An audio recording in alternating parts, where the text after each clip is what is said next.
I'm Shania. I'm actually here to tell you about my story, my struggle with mental health and illnesses. For me, I've been struggling for the past 4 years, starting off with reoccurring depression, moving on to deeper depression from doing nothing. And the depression led to anxiety because I didn't want anybody else knowing that I was suffering. And then from there, I slowly developed a personality disorder as a defense mechanism.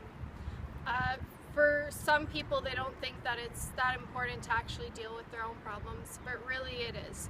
It comes to a point where you can't do life anymore, and that's actually a problem because each person tends to have so much potential, whether they realize it or not. For myself, I knew I had potential, but I didn't want to go through life anymore, so my solution was to go out and get help. I actually went to a counselor this year. I just started going, and that's helped me out a lot because they're very inspiring people, and I didn't want to be a burden to my family and friends. Really, my family knew something was wrong, but I would never admit it to them. They saw me start off with just hiding in my room all the time. They saw the fact that I was kind of doing nothing about school. I wasn't really caring about much anymore. I was always getting mad at them. I was always yelling at them. I'd either eat too much or eat too little, and I just entirely rejected people. I let go of a bunch of friends, and my life slowly went downhill.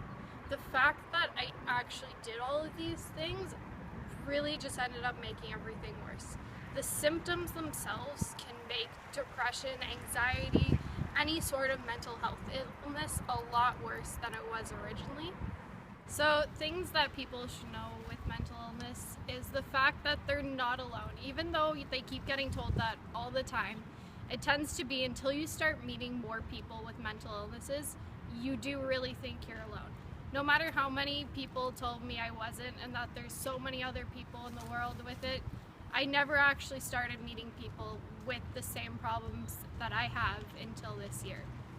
Even at that, a lot of them feel like it's their fault that they have this mental illness. It's their fault that everything happened to them, but really it's not.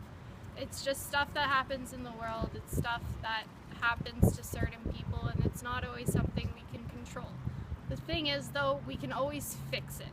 Nobody else can fix it for you, but you can fix it for yourself. You can get support from other people. You can get ideas from those people, and from there on, you use those ideas, you work on yourself. Like for me, writing was how I worked on myself. I wrote an entire book about everything I've been through, everything I had to deal with, even the fact that I never told anybody half the things that was in there. I just blurted it all out, and that's what helped me take all the weight of my mental illness off my shoulders. Of course, to this day, I'm still fighting. Every day I'm still fighting, but I now know how I can deal with these days, and it makes it a lot easier on me. And the thing is, even if people think you're weak, you're not. Even if people think that you're just a grumpy person or whatever, it's not your fault that you're like this. It's just the fact that you haven't quite learned how to deal with it yet. For visual people like me, writing works, drawing works. For some people, music works, just finding whatever you can relate to, or even just stuff that you want to hear at the moment, stuff that makes you happier, stuff that makes you feel better. Some people, they have a good nose, and that's what calms them down. So it's just to take a scent, smell it and calm down, or just take a scent that gives back a good memory rather than a bad one. It's to get your brain off of what you're thinking about that moment, no matter how many thoughts you have. Like me, I have 5 thoughts at once or more, and it's just to get those to narrow down to at least one good thought. To think of something positive throughout my day, even if I feel like that day was entirely horrible. Because one thing that happens during a bad day can bring down your entire mood, but you can always bring that mood back up. One thing is not the end of your day. One thing is not the end of your world. No matter how much it may feel like it, you can fix it.